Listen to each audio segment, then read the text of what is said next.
Look, President-elect Trump has named his once-jailed former aide, Peter Navarro, as senior counsellor for trade and manufacturing, and he served as the White House trade and advisor in Trump's first term that eventually led to Navarro serving a 4-month sentence for refusing to comply with the congressional subpoena related to the January 6 attack on the Capitol.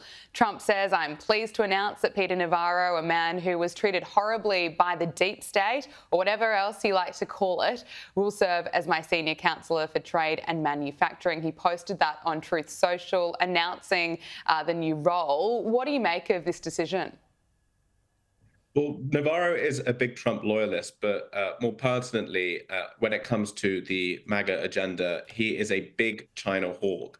So this is a real statement of intent from Trump when it comes to things like tariffs, where he is threatening some big tariffs on not just China, but on neighboring countries like Canada and Mexico. And once again, even if this is just an opening position, and by the way, that's no bad thing, it is taking effect. And he hasn't entered office yet, but the fact that Justin Trudeau, the Canadian Prime Minister, has flown down to Mar-a-Lago to speak with Donald Trump already, just goes to show that some of these words and some of these appointments are really taking effect. And he's announced more appointees for his upcoming second administration, including former national security official Kash Patel to be the head of the FBI. Now, he's been critical of the FBI and the so-called deep state. Here he is earlier in the year. I'd shut down the FBI Hoover building on day one and reopening the next day as a museum of the deep state. And I'd take the 7,000 employees that work in that building and send them across America to chase down criminals. Go be cops. You're cops. Go be cops. How likely is it that he'll be confirmed?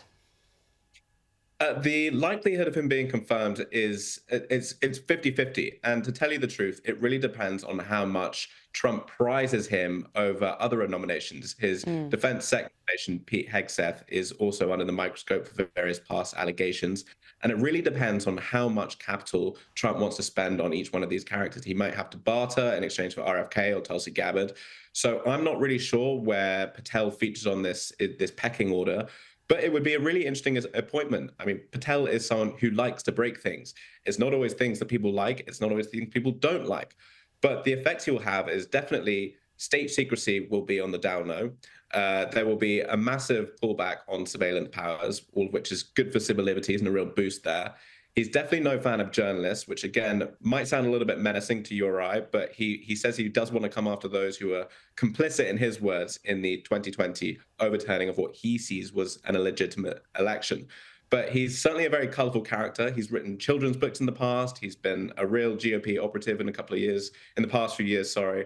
And it would be very interesting to see what happens to the FBI should he be appointed. It will be interesting to see. And he's also suggested that with Donald Trump in power, the Jeffrey Epstein client list and Diddy party attendee list would be revealed, which should surely be making some elites who are allegedly involved pretty nervous.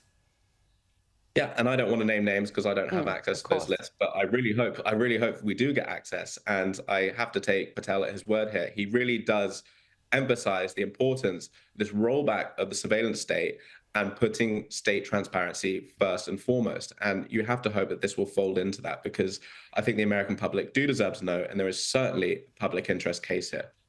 During the election campaign, we saw some outrageous claims and behaviour from the left, those on the far left, some women just freaking out about the idea of having Donald Trump back in the White House. And they haven't really stopped trying to make a statement about it. Some were encouraging people on the internet to just boycott Thanksgiving altogether, not spend time with their families.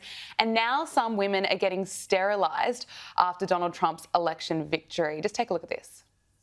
Jen, how can I help you? Hi, I'd like to schedule an appointment with Dr. And are you the subscriber for this coverage? Yes, ma'am. Okay, and what's this appointment for? A consultation for sterilization. Alrighty, I have you scheduled. If you own a uterus and you live in America, it is the time to start seriously seeking sterilization. America is no longer a safe place to have a child. It is no longer a safe place to be pregnant or become a mother. It is no longer a place that we have reproductive freedoms. Newsweek spoke to a handful of women who have either undergone sterilisation procedures or they plan to now that Donald Trump has won the election. James, what is going on? Well, I shouldn't smile because, I mean, the fact that people are going through these kind of procedures does raise alarm bells, and it does enter into this kind of far left war on joy, which again is about Thanksgiving, as you mentioned, and against things like sex.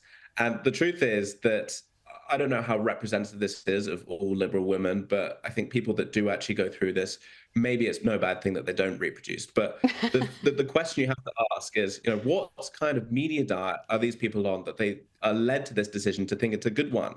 It also dovetails with another trend that's going on among liberal women at the moment, and that's the sex strike.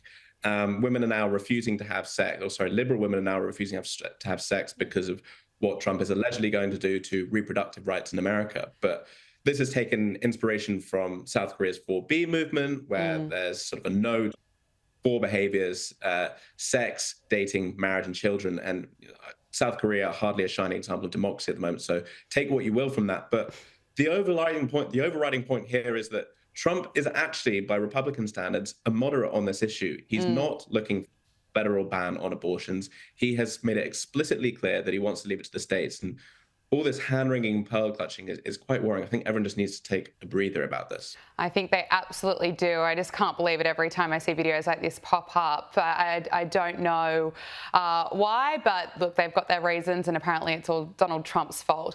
Look, the official trailer of Disney's Snow White movie has been released, and it's being slammed as woke. Let's just take a look at the trailer. It's time to restore our kingdom. Waiting on a wish, holding out for someday, hoping somehow, some way, there comes a miracle. Find Snow White. I close my eyes, I see the girl I meant to be. This is our kingdom, and now we're here to take it back. You were saying? I'm sorry, my dear. Did I frighten you?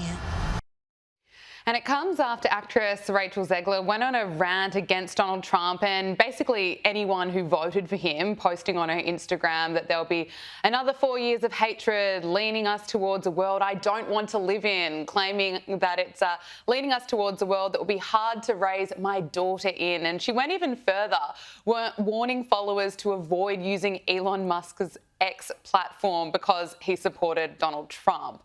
Look, she did later apologise for her comments, but it's certainly not the smartest marketing move ahead of this film. No, I mean, it's a great strategy, putting out your leading actress to go ahead and piss off half of the American population and potentially causing a huge backlash from it. We've seen countless times that conservatives will vote with their wallet and won't engage with these kind of things. We saw it with the Bud Light commercial, and we could well see it with Disney, which, by the way, is not doing particularly well in its financials. And the thing to note about Disney is that it's a trite thing to say, but when you go woke, you do go broke. And if you look at the success of the Wolverine and Deadpool movie, that actually made fun of a lot of these kind of woke trends. It pulled in nearly $500 million worldwide in 3 days. So it just goes to show that what Zegler is doing is really going to just ultimately end her own career. And that's the fact that she's going to have to contend with in due course. Newsroom editor at UnHerd, James Billot, thank you so much for making the time to join us on Power Hour. Great to speak with you. Thanks.